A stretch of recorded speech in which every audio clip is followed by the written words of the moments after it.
Are we on? Okay. Yeah. Okay, now this is the hydrogen computer system, which was designed in order to be able to process the fuel, to produce the hydrogen gas from water and do it economically and be able to control its firing, go in the engine to allow the Volkswagen engine to run off of hydrogen. There's a lot engineering design that went into this, even though that this is our systems engineering approach. The hydrogen computer system you see here will be miniaturized down to several IC chips, which will allow us to give the economics to apply to a conventional car. Over here, there's very unique design features that had to be developed in order to develop the water fuel cell as a retrofit energy systems to conventional cars. We had to go ahead and develop the laser, what we call the laser distributor, as you see right here, which is put between the conventional rotor cap and that of the rotor assembly. And primarily what this does, this sets up the electronic signals. It goes back and triggers the computer system in order to allow the car to run successfully on hydrogen. In order to run this engine off of water, we've also had to learn the ability to adjust the burn rate of hydrogen to co-equal the fossil fuels.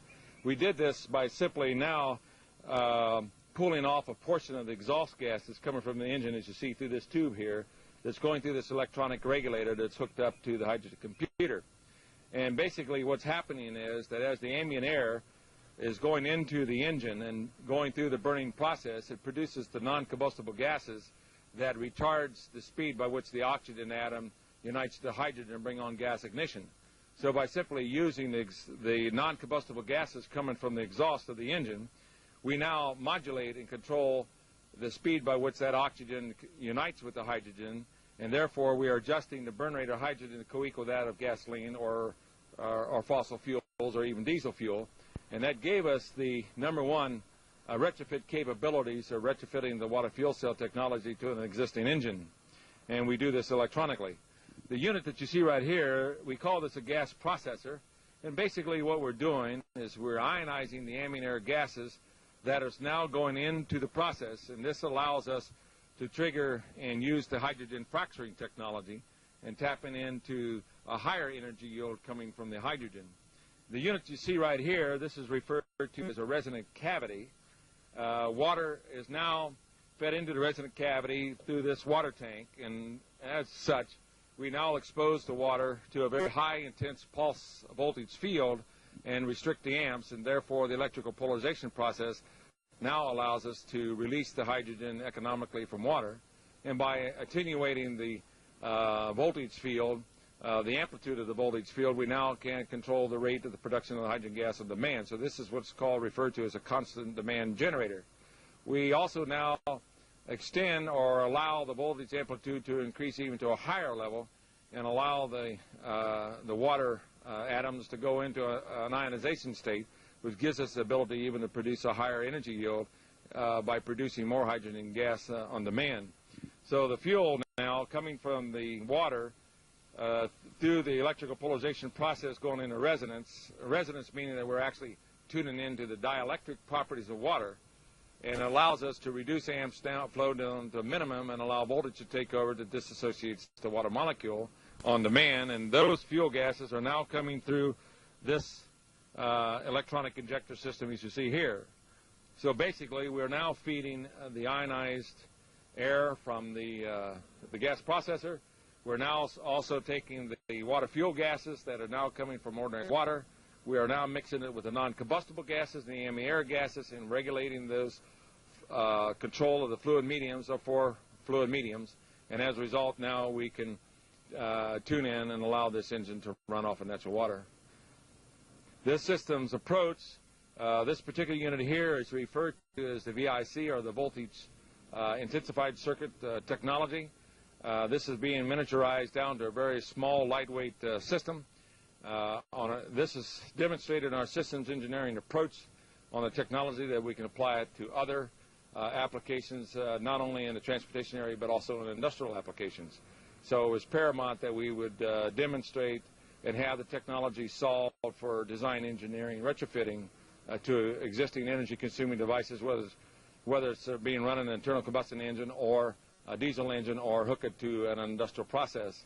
So all of these design interfacing technology is now being solved. We are in the latter stages of what we call the pre-engineering system, which will now allow us to miniaturize the technology once we're completed on the design applications and take it into mass production.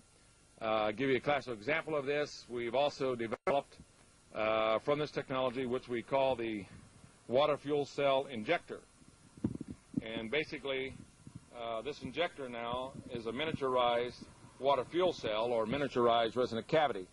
And this technology now allows us to simply replace, we can bypass this part of the systems approach and now simply replace the spark plug with the water fuel cell injector. And as a result now, we can run the water up to the injector, which is now being processed and being exposed to a very high pulse voltage frequency. And as a result, as the water fuel is being going into the system, then the explosion takes place inside the cylinder. Therefore, it makes this an extremely fail-safe operable system. The cord that you see here is strictly hooks up to a very high intensity voltage pulse, and we restrict the amps to cause the electrical polarization process, which in turn the voltage amplitude now takes it and goes in the ionization state to perform the hydrogen fracturing technology. And then in turn, the high pulse voltage frequency now allows the ignition of the gases. So therefore, we do this electronically. And so this technology has taken us down to the water fuel cell water fuel injector, as you see here today, which gives us a very economical way of simply converting and running a conventional car on natural water. So basically what we do is we feed ordinary natural water in here, non-processed natural water. We now feed the ambient air gases being ionized. It's being mixed with the water. And then we mix the non-combustible gases going in the system that regulates the control and so allows us now to release the thermal explosive energy from hydrogen and do it on a controlled means.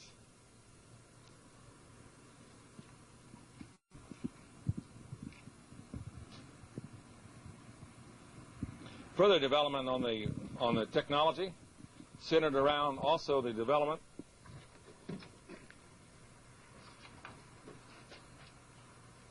of what we call the laser accelerator control. And this had to be developed in order to translate from a mechanical displacement to an electronic displacement in order to allow the hydrogen computer system to produce the gas on demand based on acceleration control. So what you're really seeing with the water fuel cell as it is today is that we have a full system engineering approach allowing us now to use water as a main fuel source to be able to run a conventional engine and run it on water and do it and equal or supersede the performance of a car running on gasoline and diesel fuel. Many people do not realize that when you run a car or truck on either gasoline or diesel fuel, you're actually running it on hydrogen. And all we're doing is using the hydrogen from water. And under the National Bureau of Standards figures shows that when you use water, the energy release is roughly 2.5 times more powerful than that of gasoline. So water is a very powerful fuel. And all you needed to do was solve the answers to, number one, producing the hydrogen economically, controlling it on demand, being able to adjust the burn rate of the hydrogen gas to co-equal the fossil fuels, and the third one was to be able to transport it without spark ignition. And we've solved all of these problems on the design engineering, and of course the water fuel injector, as I've shown you, now gives us the abilities to transport the water directly to the fuel injector, which is now going into the voltage zones, which now is performing the electrical polarization process that goes and triggers the hydrogen fracturing technology. But it's doing it inside the engine. So we all know that natural water is very stable, and therefore it becomes a very fail-safe operable system, as we pointed out earlier. Yeah, we talked about that. Yeah, yeah. So in a system engineering approach, in mass production, it looks like we can translate and reduce the systems approach down to a unit that costs roughly $1,500 per vehicle. For trucks, it will be slightly larger than that. below $5,000, it looks like we'll be able to reach the economics to it and use an ordinary natural water. You add nothing to the water. You don't process the water in any way. Now, here's another feature to the system that everybody asks me about, is what happens to the water in the wintertime? Does it freeze up? Well, part of our technology was in the areas of development what we call a steam resonator. Now, since the unlike atoms take on opposite electrical charges, we simply use another part of our technology to restrict the Amstel voltage to take over, and therefore we agitate the water molecules, which in turn generates kinetic energy, which in turn heats the water. Now, this is phenomenal in the fact we consume very little electrical energy in order to heat the water. So there are very far-ranging advantages and features to the technology, ranging even in the areas that we now have a way of using voltage and by switching off amp flow and dealing with the environmental control areas. We're developing the technology in the areas of desalination of salt water. Whenever you have a free and abundant energy source like water, it's only limited to the imagination to put it to work. This technology is very applicable to desalination of the salt water, handling of toxic waste chemicals by high pulse voltage frequency and restrict the amps. We now can separate the molecular structure of toxic chemicals and render them useless and safe. It also takes us to the technology of combining unlike atoms that heretofore was not possible under the natural state of covalent link-up. This led us to the development of the EPG electrical generator technology, where we're able to manufacture a magnetized gas that exists at room temperature and enhance the electromagnetic field without increasing mass. So our technology since the time of the era of embargo has been very far-reaching to give us a comprehensive energy source that we literally can use anywhere into the economies and move in a bilateral movement throughout the economies of the world to bring an energy source in. And as I pointed out earlier, the pending energy crisis that's will confront us very quickly.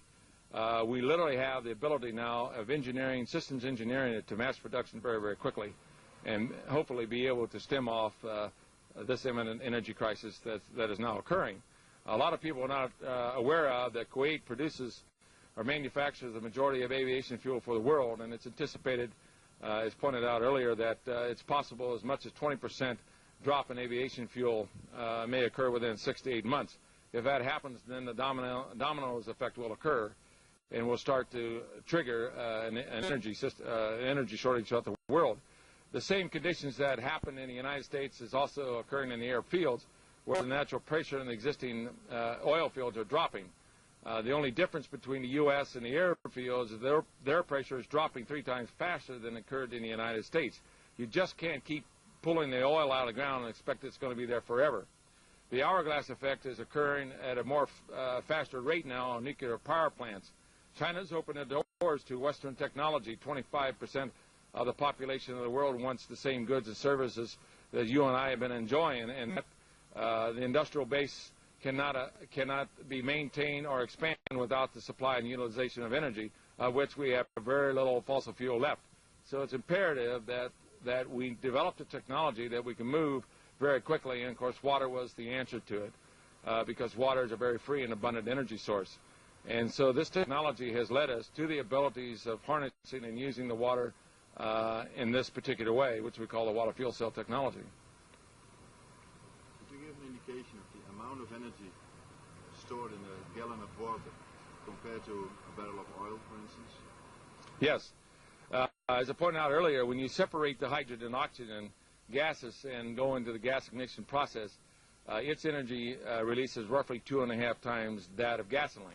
Now note the reference is not 2.5 times that of fingernail polish, it's 2.5 times that of gasoline. But in the hydrogen fracturing technology, we have developed a technology, as the Lord has shown me, that by igniting the hydrogen and oxygen gases and setting up a condition by which the water molecule is prevented to form, then we now can tap into a very higher energy yield. And as a result of this, the hydrogen fracturing technology shows that we can release energy up to beyond 2.5 million barrels of oil per gallon of water and do it safely. And as I had shown you earlier, we are now preparing this technology to be retrofitted directly to a jet commander, which we plan not only to fly around the world nonstop, around the equator, but turn 90 degrees and go from the North and South Pole. So it's a tremendous amount of energy source. And what we've done is found a triggering process to allow us to release this tremendous amount of energy and do it safely. So it gives us the ability to not only sustain and maintain the economies of the world, but also give us the abilities to handle the environmental pollution problems at the same time. We can't keep putting CO2 in the air and expect that the energy level is going to be there even for our plants. And we all talk about the greenhouse effect, but very few people come up with a viable answer to it. And the water fuel cell technology gives us the ability to get us. Yes. Stanley, can you explain your driving force behind spending all this money and energy developing something like this? It has cost you about 10 years of your life. Can you explain why you're doing all this and what really drives you to keep? Well, I did an analysis during the Arab embargo as to what actually occurred. I didn't pay any attention to the political leaders as to why we had an energy problem. And I realized that without a new free and abundant energy source to come into the world economy very quickly, then the world economy could collapse. So as a scientist, I have a very diversified background from research development, product development, engineering, and corporate entrepreneuring. And when I realized the problem that was confronting us, I went into my office laboratory. And as a scientist, I had always believed that there was an existence of God. It was mathematically impossible that we had derived ourselves from swamp gas. If you got to have a lot of faith, you have to have a lot of faith to believe in evolution. And so I went in my office laboratory and I said, God, I love my country. It's the greatest country in the world. If you'll help me put a power supply in the country, I'll do anything that you want me to do. And subsequently, I was like Paul on the road to Damascus.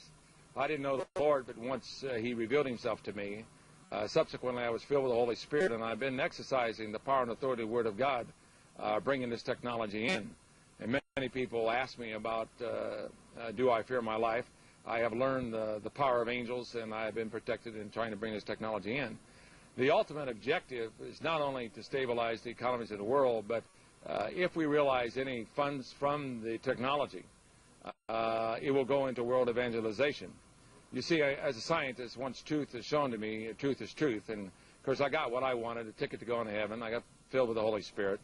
And so, as a scientist, truth is truth. And I have responsibility, just as I have a responsibility to the water fuel cell technology to try to bring it out into the world. I also have the responsibilities to relate the truth to the Word of God, not only to the guy, to the next door neighbor or the guy down the block, but also relate that truth or that knowledge to every person in the world if I possibly can do it. So the ultimate objective of the water fuel cell technology really is to help set the financial base of capable of evangelizing the world. Now there's a difference between spiritual knowledge and worldly knowledge. And you can't go to the world system and ask them to help evangelize the world and spread the gospel. But you can go to a world system and give them a cheap power supply that's so economically, it'll save them economically, and then those funds will go into the world evangelization. So the water fuel cell technology, really, the ultimate objective is to accomplish the task of evangelizing the world by giving the financial abilities to do so. And that's my ultimate and prime objective. The water fuel cell will give us the abilities to do this.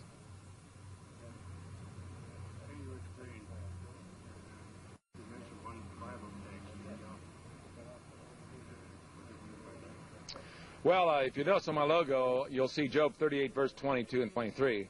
And this is where the Lord is talking to Job, and he asks Job this question. He says, have you considered the treasures of snow, or have you considered the treasures of hell, which I have reserved against the time of trouble, against battle and war?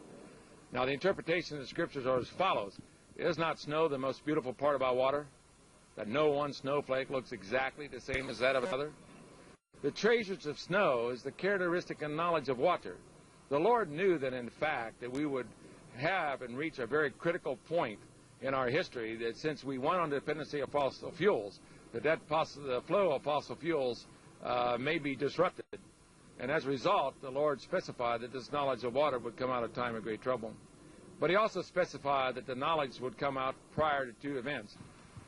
Okay, Sam, now that we've heard how the thing functions, you explained your background, why you were working on this thing, what do you think of possible applications, and where do you think this device can be applied, in what scale, and what's the amount of energy we can get out of it? Like you talked before about converting cars, commodity commercial airplanes.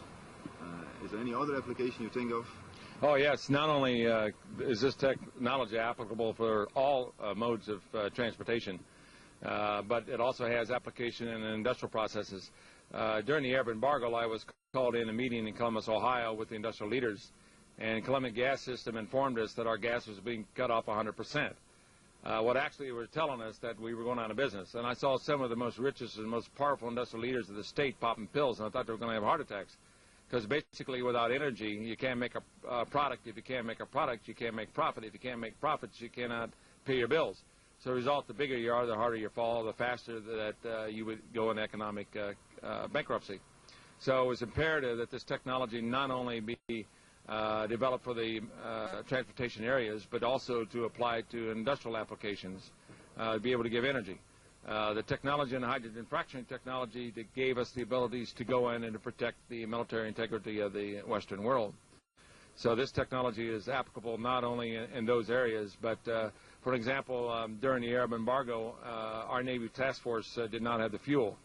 And so as we have the abilities now to go on the maritime applications, literally run the ships off of water as a main fuel source, and at the same time using the application is cleaning up our environment and preventing from the CO2 and the contaminants that go in the air. So we can move this technology bilateral on every aspect of the economy and do it very, very quickly. And so that leads us now into the fact that we have been developing this technology for mass production. And so once we finalize debugging of the pre-engineering unit, then we're going to translate it into a very cost-effective system by taking the technology into microchip technology, and plastic mold injection technology allows us now to move this type of technology very quickly. Matter of fact, one master mold set can produce over 11,000 units every 24 hours. That gives us abilities now to move in a bilateral movement, but to get the energy source throughout the entire world quickly, if the oil is shut off to us, either by war or by some other methods. A lot of people do not realize Saddam has the viral germ through genetic restructuring, that if he uses it, it lives off the bacteria of air and water and even of oil, and if he uses this, it's possibly that the oil could be contaminated very quickly. And if that is so, then every country in the world would be faced of shutting off the flow of oil to each of their countries. Now, without the supply of fossil fuels, within 180 to 240 days thereafter, about 1.5 billion people will be facing starvation very, very quickly because we need that flow of energy in order to maintain the industrial bases of the world. So we've designed the technology to be very flexible to use to every segment of the economy and do it very quickly. So we're all in the same boat. And what we're doing is illustrating that, yes, the technology is viable. Here we do have a viable technology that we now can use water as a fuel source, because water is a very free and abundant fuel source. But it's going to take you and I and the guy down the street and the people in each country to bring this technology into the marketplace to stabilize their countries. And so as a result, we are developed it under the KISS method, keep it simple, stupid, to comply with the law of economics, that the guy who goes the cheapest way is going to win out. So by decentralizing the mass production of the system and the fabrication of the system, and decentralize the installation of the system, then we should be able to move in a bilateral movement throughout all the countries of the world to get this type of technology into their countries to stabilize their economic base. If the oil is cut off by these means, or it simply is being cut off by a lack of supply of oil that's now showing. It's the same natural pressure that dropped in the airfields, as I pointed out a little earlier, is also occurring in the North Sea. The North Sea pressure has dropped by 1/3.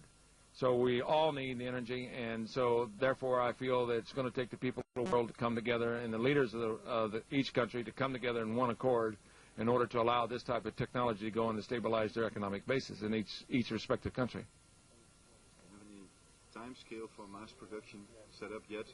And second, do you have any organization, or are you planning an organization, international? Or? Yes, we are. I'm negotiating with many leaders of different countries of the world. But the ultimate objective is to mobilize the masses of the people in order to bring it in. This is the only way that can come in. And so as we finalize our debugging of the system, and take it into mass production areas. We can do this by simply turning the technology over to many, many fabricators and people who have certain skills in the machining areas or mass production areas that will allow this type of technology to be produced very quickly. Okay. Thanks very much for this interview. Oh, my pleasure. We appreciate it very much. Thank you. You're welcome. Yeah, I'll see your red light. Autofocus is off now. Okay, go ahead. Okay, Stanley, can you give us some idea about the size of a conversion kit for a car, for instance? We see all this electronics sitting there, but I guess this is not going to be part of a future upgrade kit for a car, is it? No, basically what this was a pre-engineering unit in order to satisfy the U.S. Code of Operability on Section 35, Section 101, and it was developed as pre-engineering to show the operability of all the different operational parameters of water fuel cell. But in actuality, the entire technology you see here is really reduced down to the water fuel cell injectors you see right here. This is the only thing that's needed for upgrading a car, or is there anything else involved? No, the water fuel cell injector, which replaces the conventional spark plug in an internal combustion engine, this is hooked up to a water tank. Basically, if you have a plastic fuel tank in your car, you simply drain out the gasoline, flush it out, fill it up with fresh water. Then the water fuel cell injector now allows the water to be transferred. The system approach allows the water to go in to the injector, which is now being processed to release the thermal exposure energy from hydrogen. The second part that's hooked up to it is what we've referred to here again as the gas processor that's ionizing the gas to allow it to come in. So basically in retrofit, all we're doing is simply tapping off the exhaust gases from the conventional engine.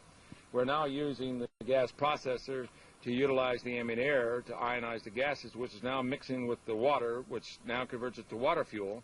We're allowing the water fuel to go into the injector that's now plugged into our replaces your spark plug and allows the engine now to run off the thermal exposure energy from hydrogen. So basically, all we're doing is taking the gasoline out of the tank, fill it up with water. We now replace the spark plug with the water fuel cell injector, and we now hook a small little miniaturized computer which controls and meter mixes the gases going into the engine to allow the engine to accelerate and deaccelerate. So the installation is quite a very small, lightweight, compact electronic control system.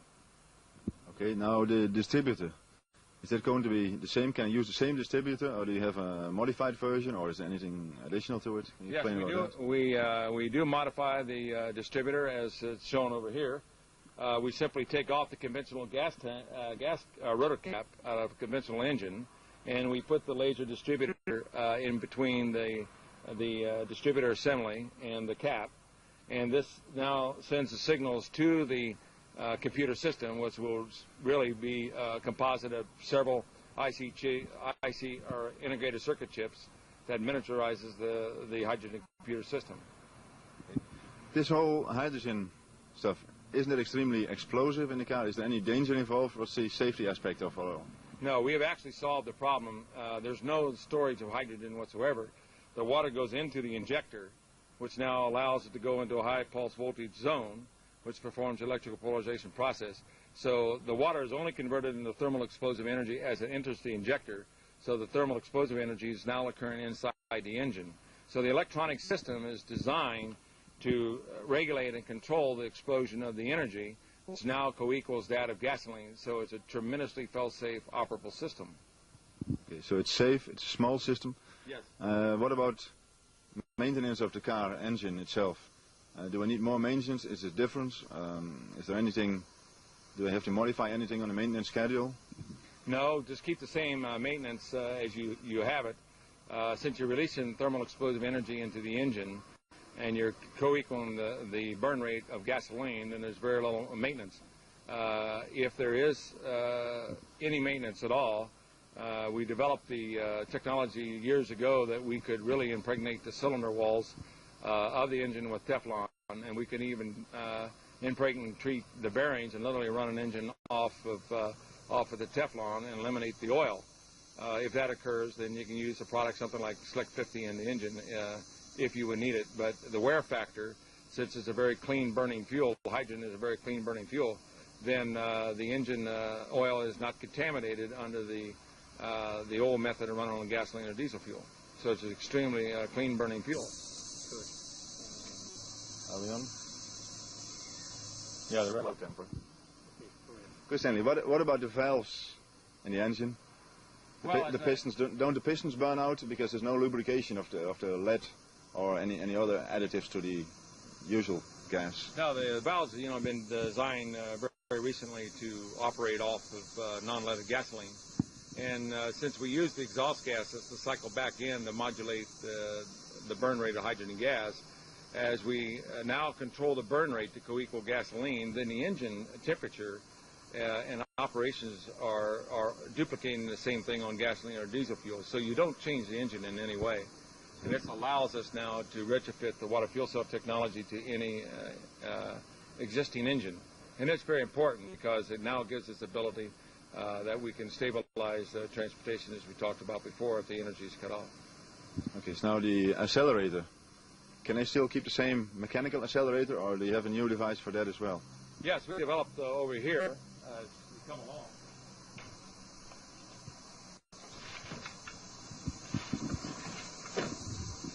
We've developed the what we call a laser accelerator, as you see right here, that simply is attached to the accelerator pedal, and it as you press the pedal down, the gas pedal down, it displaces the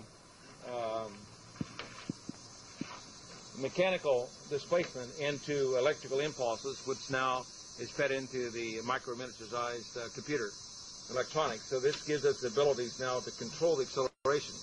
This type of technology has given us the abilities to equal or supersede the performance of acceleration and deacceleration on conventional cars that's running on gasoline or diesel fuel. So the hydrogen, being 2.5 times more powerful than gasoline, gives us a tremendous amount of performance over the prior state of the art.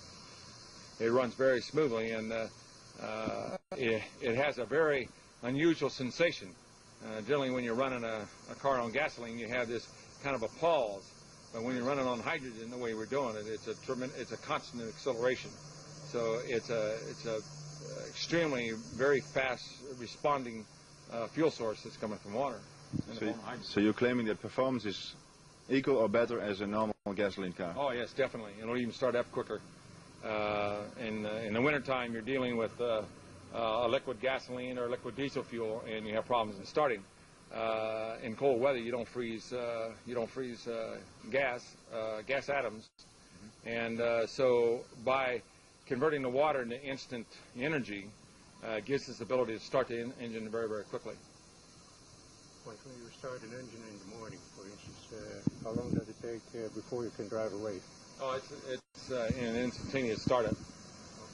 Immediately when pulse voltage frequency hits the water, it converts it to the gas, which now produces the thermal explosive energy. So it's an instant type of start. Okay. The electronic circuit interfacing gives us the abilities to control and meter the amount of water that's going in on the start condition as opposed to on a run condition. So the computer automatically adjusts between the start condition and the run condition. So electronically, we have the abilities to adjust for these parameters. And the same as a conventional car, we also have the abilities to adjust for different ambient air conditions going from sea level up into the mountain ranges. So automatically, the electronic circuitry design gives us the abilities to adjust these parameters to give us a very smooth operational performance. But what about air pressure? I mean, when you go up high in the mountains, you don't use ambient air, so it has no influence on the performance of the car. No, if you come over here,